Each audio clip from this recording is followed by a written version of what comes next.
Hey everyone! Today we're diving into something that might just blow your mind. And no, I'm not being dramatic. We're talking about whether you actually chose to click on this video, or if that choice was made for you long before you even saw the thumbnail. You know that feeling when you're standing in front of your fridge at 2 a.m., debating whether to grab that last slice of cake? You think you're making a choice, right? But what if I told you that every single thing that led to that moment, your sweet tooth, your late-night habits, even the fact that you saved that last piece earlier, was already setting you up for this decision? Let's run a quick experiment. Think of a random city anywhere in the world. Got it? Now, was that choice really random? Or was it influenced by cities you've visited, places you've seen in movies, or maybe even a conversation you had last week? Your brain didn't just pull that city out of nowhere. It drew from your experiences, your memories, your subconscious preferences. Here's where it gets wild. Neuroscientists have found something pretty shocking. Using brain scanning technology, they can predict what decision you're going to make several seconds before you're consciously aware of making it. Let that sink in. Your brain is already processing your choice before you even realize you're choosing. Think about your morning routine. You probably think you actively decide to brush your teeth, grab your coffee, check your phone. But how much of that is really a conscious choice versus a habitual pattern your brain has developed over years? It's like your brain is running on autopilot and you're just along for the ride. Remember that time you promised yourself you'd start going to the gym, or quit that bad habit, or finally learn that new skill? How'd that work out? If we had complete free will, shouldn't it be as simple as just deciding to do something and then doing it? But we all know it's not that easy. There's something else at play, something deeper than our conscious decisions.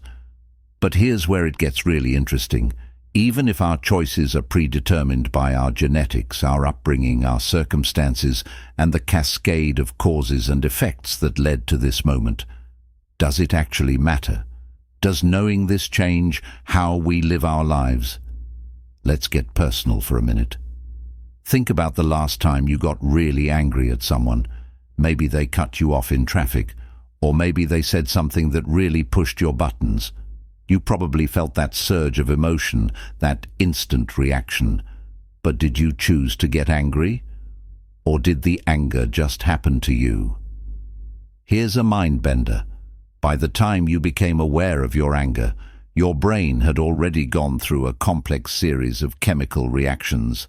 Your amygdala, that's your brain's emotional control center, was already firing away before you consciously registered the emotion. So who's really in charge here? You or your brain's automatic response system? But wait, it gets even crazier. Let's talk about something we all deal with: falling in love. You might think you choose who you fall for, but do you really? Think about your type. Where did that come from? Maybe it was shaped by your first crush, or your parents' relationship, or even movies you watched growing up. You didn't choose any of those influences, but they're all part of what draws you to certain people now. But wait, I hear you saying, what about when I make carefully reasoned decisions? Surely those are free choices. Well, let's break that down. Say you're deciding whether to take a new job. You think you're logically weighing the pros and cons, right? But what about your risk tolerance, which you didn't choose? Your past experiences with similar situations, which were shaped by circumstances, your current emotional state, which is influenced by countless factors outside your control. Even the time of day you're making the decision affects your choice. Here's a fun one. Have you ever wondered why judges give harsher sentences right before lunch and more lenient ones right after? They're supposed to be making completely rational decisions, but even something as simple as hunger can sway their judgment, and they have no idea it's happening. Now, I know what some of you are thinking. If we don't have free will, Why bother trying to improve ourselves? Why not just give up and say everything's predetermined? But that's missing the point entirely. Whether or not we have free will, our actions still have consequences. Our choices, predetermined or not, still shape our future. Think of it like this. You're in a movie theater watching a film. You know the ending is already determined. It's all there on the film reel. But does that make the story any less engaging? Does it make the character's journey any less meaningful? Let me share something kind of revolutionary with you. Understanding that free will might be an illusion doesn't have to be depressing. It can actually be incredibly liberating. Let me explain why. Have you ever beaten yourself up over past mistakes? Like that embarrassing thing you said at a party 5 years ago that still keeps you up at night? Well, here's the plot twist. Given who you were at that exact moment, with your exact knowledge, emotions, and circumstances, you literally couldn't have done anything else. Mind-blowing, right? This isn't about making excuses, it's about understanding. Think about people who struggle with addiction. When we understand that their actions aren't simply bad choices, but the result of complex biological and environmental factors, we can approach treatment more effectively. It's like fixing a car. You need to understand how the engine works before you can repair it. But here's where it gets really interesting. Even if we don't have free will in the traditional sense, we still have something incredibly powerful: awareness. Being aware that our decisions are influenced by factors outside our control actually gives us more power to shape those influences. Let's say you know you make bad decisions when you're hungry. Hello, grocery shopping on an empty stomach. Just being aware of this pattern lets you set up systems to avoid those situations. You didn't choose to be more susceptible to junk food when hungry, but you can use that knowledge to your advantage. And get this, some of the most successful people in the world actually embrace this idea. They don't rely on willpower or free choice. Instead, they design their environment to make good decisions more likely. Want to exercise more? Put your gym clothes next to your bed. Want to eat healthier? Keep fruits at eye level in your fridge and junk food out of sight. They're not fighting against determinism, they're working with it. Think of your mind like a river.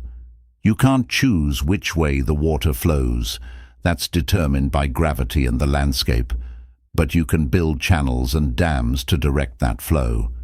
You might not have chosen your initial programming, but you can gradually influence the program through conscious awareness and consistent habits.